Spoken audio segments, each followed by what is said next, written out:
굉장히 큰 성장을 이루었습니다. 한강의 기적이라고 사람들이 이야기를 할 정도로 굉장한 성장을 이루었죠. 세계 모든 나라들이 우리 한국을 보면서 놀랐습니다. 야, 정말 저 나라, 아시아의 저 조그만 나라가 저렇게 성장을 하고 잘 살게 되었나. 제가 한번 찾아봤습니다. 우리나라가 세계 몇 위 정도, 선진국으로서 몇 위 정도 되는가 한번 찾아보니까요. 그렇게 나오더라고요. 12위라고. 12위. 네, 별로 안 놀라시는데, 우리 지구에 엄청 나라들이 많은데요. 그 중에 12위면 잘한 겁니다. 우리 위에는 누가 있나 한번 봤어요. 우리 위쪽으로는 누가 있는가 봤더니, 우리 바로 위에가 캐나다가 있고, 그 위로는 바로 또 위에는 일본이 있더라고요. 일본이 우리보다 한참 앞설 것 같은데, 안 그래요. 거기가 10등이고 우리가 12등이니까 거기서 거기죠. 그리고 우리 밑으로 보니까 어느 나라가 있는가 보니까 프랑스, 덴마크, 이스라엘, 홍콩 이런 나라들이 있더라고요. 그러니까 그런 선진국과 이제는 어깨를 우리나라가 나란히 하게 되었다. 얼마나 뿌듯한지 모릅니다. 그리고 자부심도 느껴지고요. 대단한 성적이죠. 이제 매년 이게 좀 바뀌기는 합니다. 또 12등 했다가 또 뭐 14등으로 가기도 하고 이렇게 바뀌기는 하지만 아무튼 참 우리나라가 성장을 많이 했죠. 얼마 전에는 우리가 아시안 게임을 했는데요. 우리가 몇 등을 했습니까? 아시안 게임? 2등 했습니다. 그 2년 전에는 런던 올림픽 했는데요. 몇 등 했는지 아세요? 예, 그건 모르십니다. 5등 했습니다. 5등. 대단한 거죠. 전 세계에서 5등을 했으니까요. 대단한 겁니다. 그러니까 우리가 경제적으로도 아주 강국이 되었지만 스포츠로도 강국이 되었다는 것이죠. 하나님께서 이 나라를 이렇게 축복을 해주셨습니다. 얼마나 많이 성장을 시켜주시고 축복을 해주셨는지 이게 정말 하나님의 은혜가 아닐 수가 없습니다. 거의 전쟁의 폐허였던 나라, 6.25 전쟁 때 다 무너지고 폐허였던 이 나라에서 이런 성장을 이루었다는 것은 거의 기적이라고 할 수 있는 것이죠. 하나님께서 기적과 같은 은혜를 우리나라에 베풀어 주신 것입니다. 우리가 그 은혜를 알아야 되고요. 또 하나님이 주신 그 은혜, 하나님이 주신 축복을 우리가 받은 것으로 끝나는 것이 아니라 그 받은 은혜를, 축복을 잘 지켜가는 것도 굉장히 중요합니다. 이제는 그걸 지켜가야 된다는 거죠. 유지하고 우리가 잘 관리하지 못하면 주신 축복을 잃어버릴 수 있기 때문에 그렇습니다. 그런데 요즘에 우리나라를 보면 정말 우리가 하나님이 이런 축복을 많이 주셨는데, 은혜를 주셨는데 또 그 반면에는 잃은 것이 또 많이 있다는 생각을 하게 됩니다. 세월호 사고와 또 한풍기 사고를 보면서 하나님께서 우리에게 주신 이것을 우리가 잘 관리하고 유지하지 못해서 우리가 너무나 많은 것을 잃고 있구나 하는 생각을 하게 됩니다. 지키지 못했을 때, 우리가 그 은혜를 잘 우리가 유지하고 간직하고 감사하면서 지키지 못했을 때 무너진다는 것이죠. 그래서 본문 12절에서는 우리에게 아주 중요한 말씀을 하나님이 하십니다. 12절을 한 번만 더 읽겠습니다. 시작. 그런즉 선줄로 생각하는 넘어질까 조심하라. 아멘. 선줄로 생각하는 자는 넘어질까를 조심하라는 것이죠. 그러니까 이제는 됐다. 이제는 내가 섰어. 이제는 됐어. 이러다가 조심하지 않으면 다시 넘어질 수 있다는 것입니다. 우리나라도요. 지금 눈부신 엄청난 성장을 이루고 잘 살게 되었지만, 그러나 조심하지 않으면 우리나라도 넘어질 수 있고 다시 무너질 수 있다는 것이죠. 그래서 조심해야 된다는 것이죠. 언제든지 우리도 다시 넘어질 수 있다는 거죠. 절대로 그러하기 때문에 우리가 자만을 하거나 방심을 하거나 그래서는 안 됩니다. 항상 조심하고 항상 주의해야 한다는 것이죠. 여러분, 저도 운전을 이렇게 하지만은 운전할 때도 조심하셔야 됩니다. 조금만 방심하고 조금만 부주의하면 큰 사고가 일어날 수 있습니다. 그제 신문에 보니까 국정원 직원이요. 운전을 하는데 70km 이렇게 국도에 70km로 달려야 되는 국도를 128km로 달리다가요.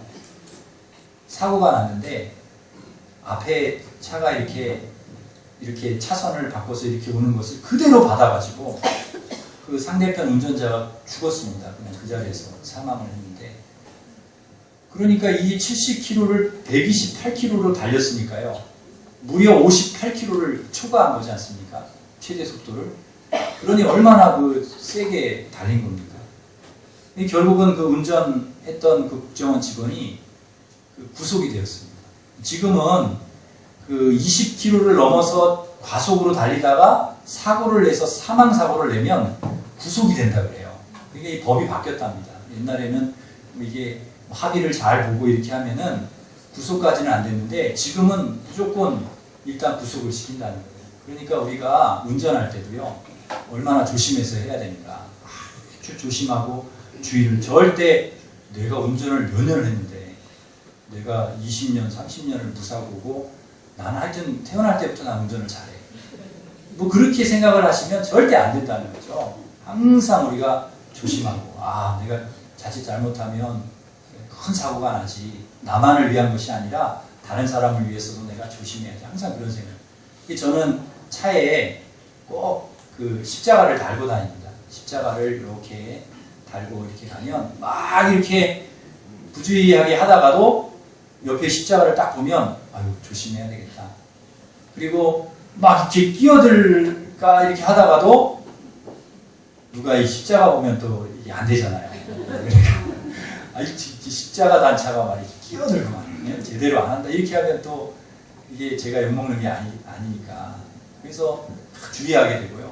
또 누가 끼어들려고 할 때 막 안 끼어주려고 막 머리를 막 갖다 박으려고 하다가도 십자가 딱 이게 달려있는 거 보고 그러면 안 되지 하는 생각을 합니다. 조심해야 하게 된다는 거죠. 우리나라 교통사고가 세계에서 1위라고 합니다. 교통사고율이 1위예요. 우리나라 그 자동차 1만 대당 교통사고 발생 건수가 세계 1위. 또 10만 명당 교통사고 사망자 수가 세계 1위고요. 음주운전 사고, 교통사고 세계 1위가 우리나라라고 합니다. 우리가 1등 하는 게 좋지만 이런 거는 1등 안 하는 게 좋은 거죠. 이 조심하지 않고 부주의하고 또 방심하고 교만하고 자만하다가 이러한 일들이 우리 주위에서 너무나 많이 일어난다는 거예요. 우리 일심교회 사랑하는 우리 성도 여러분은 항상 운전하실 때 조심하시기를 바랍니다. 항상 안전하게, 항상 조심하면서 기도하면서 운전할 때에도요, 차를 타고 기도하면서 하나님 안전하게 조심하면서 오늘도 그렇게 운행할 수 있게 하여 주옵소서. 그렇게 기도하면서 하시길. 우리가 운전뿐만 아니라 건강도 그렇습니다. 건강도 하나님이 내게 지금 건강을 주셨다고 해서 방심하면 안 됩니다. 나는 원래 건강해. 건강한데 괜찮아 나는. 그러면 안 된다는 거예요. 언제든지 우리가 건강에 빨간불이 들어올 수 있습니다. 건강도 무너질 수 있다는 거죠.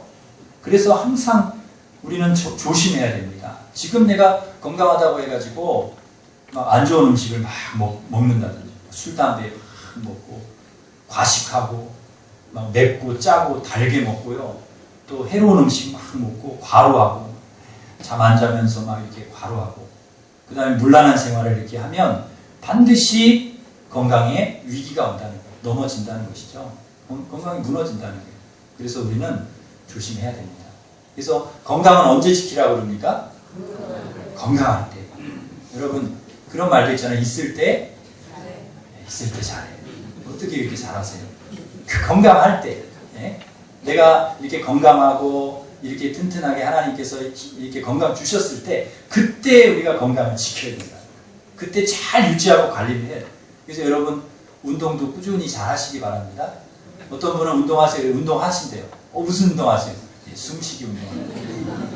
그런 거 말고 숨쉬기 운동 이런 거는 다 하시는 거니까 이런 거 말고 꾸준히 이렇게 얼마나 좋습니까? 하나님 주신 이 가을에 이렇게 단풍이든 서울숲도 걸으시고 이렇게 산도 이렇게 걸으시고 이러면서 운동을 꾸준히 하시고 또 잠도 충분히 주무셔야 되고요.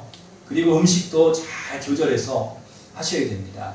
그래서 몸 관리를, 건강 관리를 여러분 조심해서 잘 하시기를 바랍니다. 우리가 할 수 있는 노력은 다 해야 된다. 그럴 때 우리가 건강할 수 있습니다.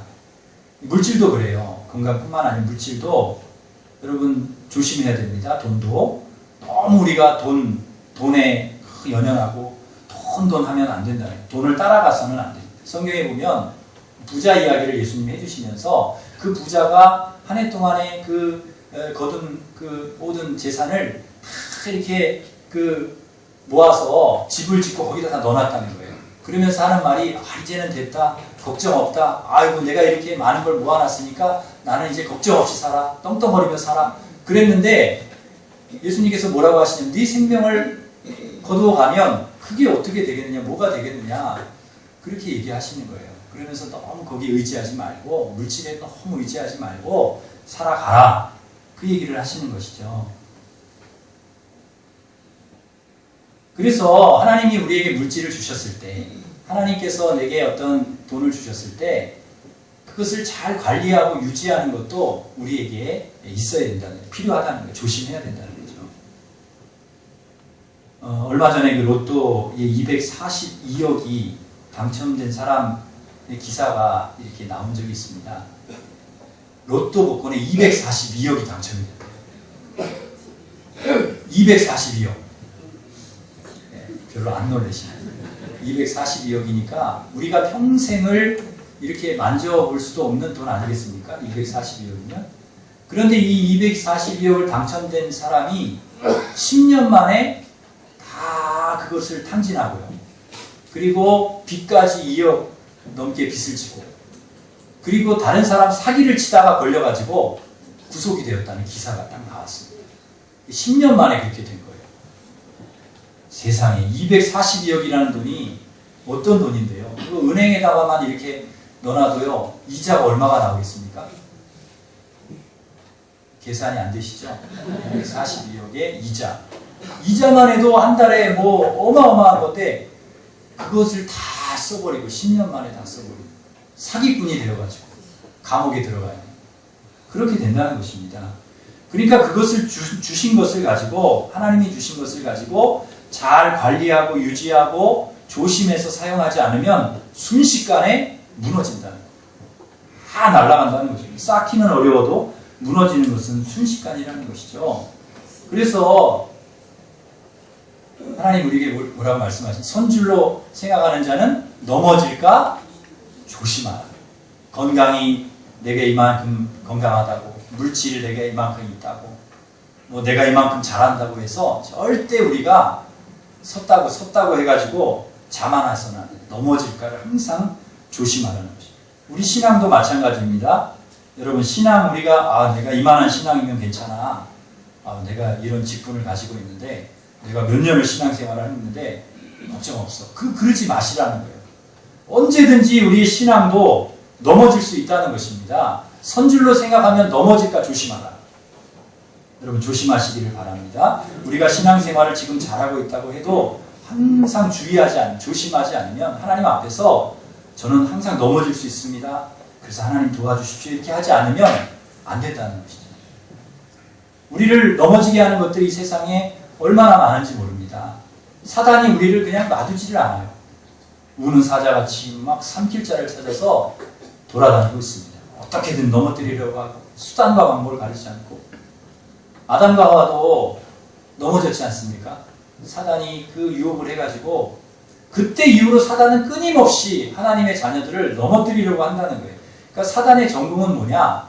넘어뜨리는 거예요. 씨름 선수. 어떻게 하든지 믿는 사람들을, 하나님의 자녀들을 넘어뜨리려고 어떻게든 유혹한다는 거죠. 그래서 우리 성도들은요 항상 넘어지지 않도록 조심해야 돼요. 내가 지금 서 있다고 해요. 신앙으로 서 있다고 해서 그게 다 된 게 아닙니다. 넘어지지 않으려고 여러분 조심하시기를 바랍니다. 요즘에 이단이 얼마나 많은데요. 이단들이 너무너무 많습니다. 신천지, 안상호, 하나님의 교회, 무슨 정명석 할 것 없이 구원파, 하여튼 이루 헤아릴 수 없는 이단들이 얼마나 많아요. 믿는 성도들 이 사람들의 특징은요. 믿는 사람들을 어떻게든지 유혹해서 넘어뜨리려고 한다는 거예요. 그래서 그럽니다. 와서 성경 공부 밖에서 하는 성경 공부가 너무너무 괜찮은 성경 공부예요. 교회에서 하는 성경 공부 될 것도 아니라는 거예요. 저 밖에 성경 공부에 능통한 사람이 있는데 한번 배워보면은 막 끝내준다는 거예요. 그래가지고 이렇게 신천지에서 이렇게 우리 성도들을 유혹을 해간다는, 밖에서 공부할 수 있도록 이렇게 막 한다는 거예요. 또 어떤 경우에는 기도가 그 사람 기도가 얼마나 효험이 있는지 아주 용하다. 그래서 그분의 기도를 받으면 병도 낫고 하여튼 뭐 꼬여있는 문제 안 풀리는 문제 다 해결된다고. 그래가지고 기도 받으러 가잖아요. 그렇게 유혹을 한다는 거예요. 그러니까 우리가 그런 것들을, 이 시대가 그런 시대이기 때문에 끊임없이 우리 믿는 사람들을 넘어뜨리려고 하고 하는 유혹의 시대이기 때문에 여러분 깨어 있어야 됩니다. 조심하셔야 된다는 거죠. 넘어지지 않도록 우리가 조심해야 됩니다. 또 우리를 유혹하는 게 얼마나 많은지요. 산으로 들로 바다로 갈 곳이요 너무 많습니다. 우리를 부르는 곳이요 얼마나 많은지 몰라요. 요즘 우리가 흔들리지 않고 넘어지지 않고 믿음 생활하기가 갈수록 힘이 듭니다. 단풍철이 되면 단풍이 우리를 부르고요. 여름이 되면 물가가 우리를 부릅니다. 계곡이 우리를 부르고 바다가 우리를 부르고 봄에는 온갖 꽃들이 우리를 부릅니다. 겨울에는 눈이 우리를 유혹하고 계속해서 흔드는 것입니다. 넘어지게 만드는 거죠. 성경에 보면은요 넘어진 사람들이 있습니다. 사울도 넘어졌고요. 다윗도, 그 믿음 좋았던 다윗도, 솔로몬도요 다 넘어졌습니다. 근데 언제 넘어졌느냐? 믿음이 있을 때 넘어졌다는 거예요. 평안할 때, 이만하면 됐다고 방심할 때, 내가 왕인데 평안하고 우리나라 형통하고 잘 살고 뭐 아무런 문제 없어, 이럴 때에 넘어졌다는 거죠. 그러므로 사랑하는 성도 여러분, 넘어지지 않도록 여러분 조심하시기를 바랍니다. 우리도 언제든지 방심하면 안 돼요. 그래서 성경에서는 뭐라고 말씀합니까? 깨어 있으라. 끊임없이 주님께서 우리에게 깨어 있으라 이렇게 말씀하셔요. 무엇으로 깨어 있으라는 거예요? 말씀과 기도로 깨어 있으라는 거예요. 그래서 기도하러 데려가셨을 때도 제자들이 자꾸 조니까요. 조니까 주님 뭐라고 말씀하십니까? 시험에 들지 않도록 깨어서 기도하라. 넘어지지 않도록 기도하라. 기도하라는 거죠. 우리가 기도하면 우리가 넘어지지 않도록 하나님께서 우리를 붙잡아 주시는 줄 믿습니다. 또 예수님 시험할 때 무엇으로 이기셨어요? 말씀으로 이기셨어요. 사탄이 예수님도 넘어뜨리려고, 어떻게 하든 예수님 넘어뜨리려고 할 때 예수님이 무엇으로 사탄을 마귀를 이기셨느냐? 말씀으로 이기셨다는 거예요. 그래서 우리가 무엇으로 깨어 있어야 됩니까? 하나님의 말씀과 기도로 깨어 있어야 합니다. 철저히 하나님을 의지하고 믿음으로 살아야 우리는 넘어지지 않을 수 있다는 것입니다. 이건 누구도 예외가 아닙니다. 우리가 조심하고 물론 우리가 깨어있고 하는 거 중요합니다. 그러나 철저히 하나님이 도와주셔야 되고 우리가 넘어지지 않도록 우리를 붙잡아 주시는 분은 우리 하나님이십니다. 그래서 늘 우리는 하나님 앞에 우리가 무릎을 꿇고 하나님께 의지하고 그래야 된다는 것이죠. 내가 잘해서 건강한 게 아니고 안전한 게 아니고요. 물론 내가 잘해서 뭐 그런 것도 있지만, 잘해야 하는 것도 있지만 내가 잘한다고 해가지고 다 되는 게 아닙니다. 하나님께서 우리를 도와주셔야 됩니다. 우리가 할 수 있는 선이 있고요. 우리가 조심하고 깨어있고 하는 거는 우리가 할 수 있는 선까지는 우리가 해야 돼요. 그러나 우리가 할 수 없는 부분까지는 누가 해주셔야 돼요? 하나님이 해주셔야 돼요. 하나님이 은혜를 베풀어 주셔야 돼요. 하나님이 우리를 지켜주셔야 하는 줄 믿습니다. 그래서 우리는 철저히 하나님을 의지해야 되는 것입니다. 하나님의 도우심을 구하면서 감사하면서 살아가시기를 바랍니다. 일시적으로 어느 정도까지는 우리가 우리를 지킬 수도 있고 우리가 열심히 하면 잘 될 수도 있습니다. 그러나 넘어지지 않는 것, 선줄로 생각할 때 넘어질까 조심하라. 끊임없이 넘어지지 않고 서서 갈 수 있도록 해주시는 분은 우리 하나님이시라는 것이죠. 하나님이 여러분을 잡아주셔야 합니다. 그러면 그렇지 않으면 우리가 쓰러집니다. 이 세상 시험 없이 시련 없이 우리가 살아갈 수 없습니다. 언제든지 고난과 시험, 시련이 우리에게 다가오게 되어 있습니다. 우리 인생이 풍랑 위에 놓여있는 배와 같기 때문에 그렇습니다. 예상치 못한 고난의 연속 시험이 옵니다. 그러나 우리가 하나님을 철저히 의지하고 하나님께 우리의 모든 삶을 맡기고 믿음으로 살아가면 하나님께서 반드시 우리를 붙잡아 주시고 피할 길을 내주시고 승리하게 해주실 줄 믿습니다. 이길 힘을 주시는 거죠. 그래서 오늘 본문 13절에서는 하나님 뭐라고 말씀하십니까? 아주 중요한 말씀을 얘기해 주시고 있습니다. 13절 같이 읽겠습니다. 13절 사람이 감당할 시험 같으니 너희가 당한 것이 없나니 오직 하나님은 미쁘사 너희가 감당하지 못할 시험 당함을 허락하지 아니하시고 시험 당할 즈음에 또한 피할 길을 내사 너희로 능히 감당하게 하시느니라. 아멘. 이렇게 하시는 분이 누구세요? 하나님이시라는 거예요. 그러니까 우리가 감당할 시험을 주신다는 거예요. 우리가 감당하지 못할 시험은 하나님이 아예 안 주신다는 거예요. 그리고 우리가 시험 당할 즈음에 또한 피할 길을 내셔서 능히 감당할 수 있도록 해 주신다는 것입니다. 이게 하나님의 자녀에게 주시는 하나님의 은혜입니다. 하나님을 믿는 사람들에게는 이러한 은혜가 있다는 것입니다. 여러분에게 이러한 은혜가 있다는 것을 여러분 꼭 기억하시길 바랍니다. 그래서 여러분 너무 걱정하지 마십시오. 나에게 감당 못할 시험이 오면 어떡하나. 내가 이 시험 못 이기면 어떡하나. 이런 걱정하지 말라는 거예요. 하나님은 항상 감당할 수 있을 만한 그런 시험이 오더라도 그리고 이길 힘까지도 우리에게 주신다는 거예요. 넘어지지 않게 하나님이 아무튼 우리를 해주신다는 거예요. 하나님 의지하고 살아가는 사람들에게 그런 은혜를 베풀어 주시는 줄 믿습니다. 얼마 전에 제가 테니스를 치다가요.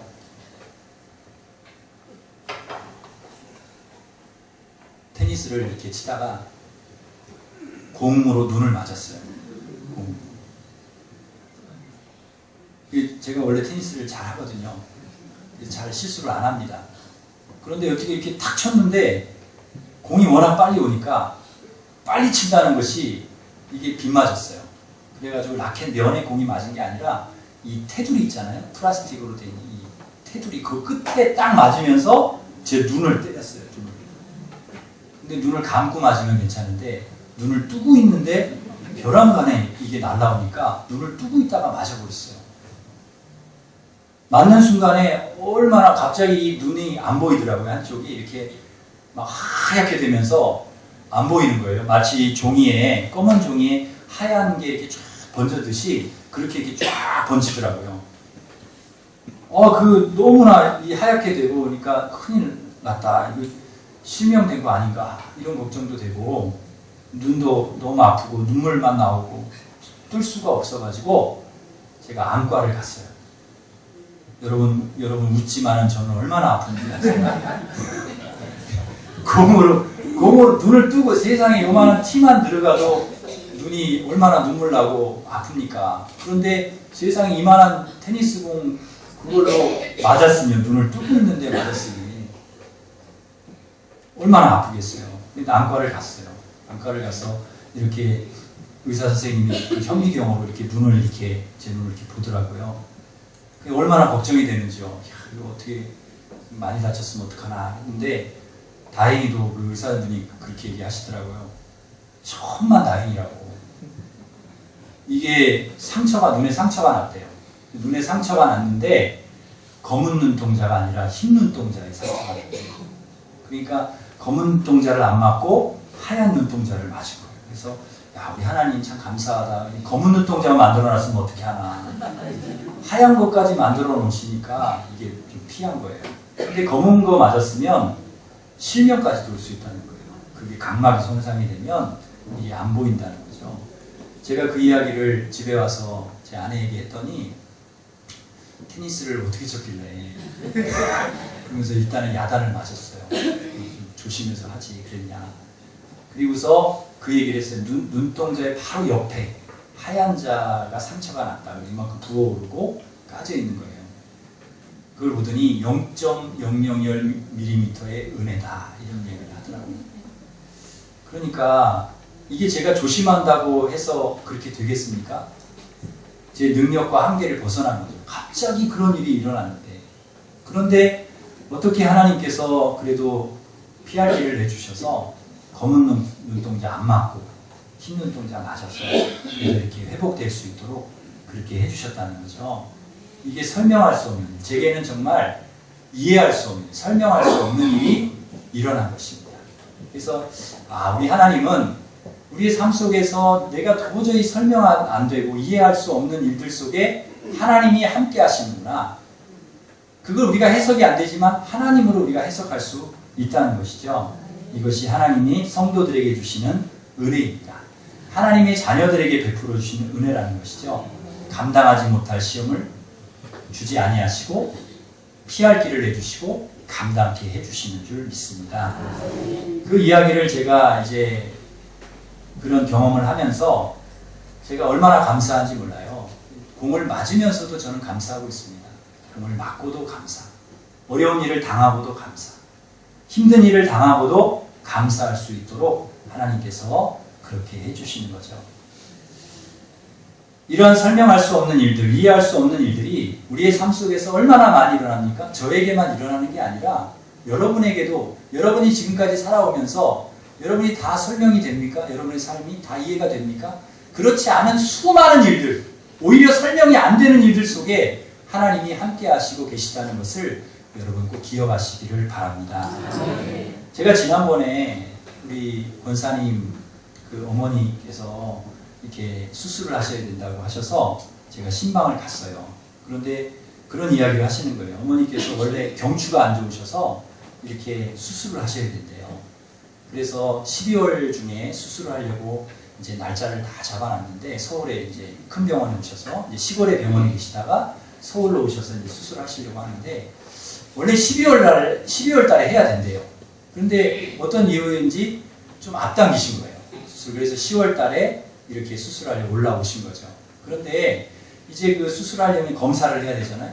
검사를 딱 이렇게 하시는데 의사가 깜짝 놀라면서요. 아이고, 이 경추 수술이 중요한 게 아니라 어머님이 큰일 나실 뻔했다.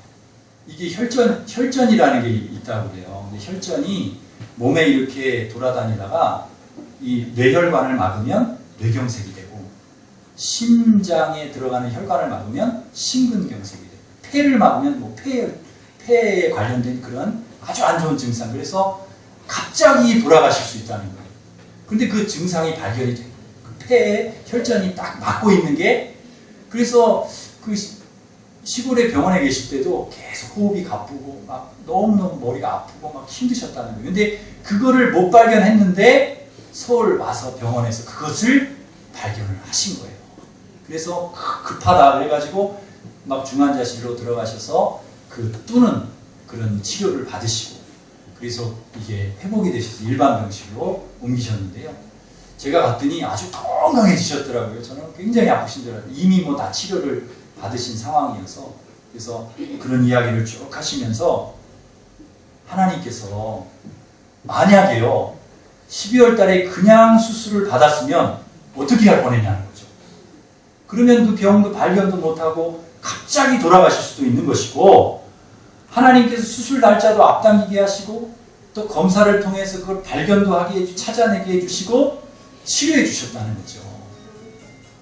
여러분, 이런 설명이 안 되는, 이해할 수 없는 이야기들, 하나님으로밖에는 설명할 수 없는 일들이 우리에게 일어나는 것입니다. 이게 하나님의 은혜라는 것이죠. 시험 당할 쯤에 피할 길을 내사 우리로 능히 감당하게 하시느니라. 여러분, 하나님 믿으시기를 바랍니다. 우리의 삶 속에 역사하시고 일하시는 하나님, 여러분의 삶 속에서 하나님께서 일하고 계십니다. 우리에게 은혜를 베풀어 주신다는 것을 여러분 꼭 기억하시기를 바랍니다. 이제 말씀을 맺겠습니다. 여러분, 지금 선질로 생각이 되시면 넘어질까 조심하시기를 바랍니다. 누구도 넘어질 수 있다는 것이죠. 선질로 생각될 때 여러분 철저히 그때 더 하나님을 의지하고 하나님께 기도하고 말씀과 기도로 깨어 있어서 하나님 믿음으로, 하나님 붙들고 믿음으로 살아가시기를 바랍니다. 그러나 설령 우리에게 시험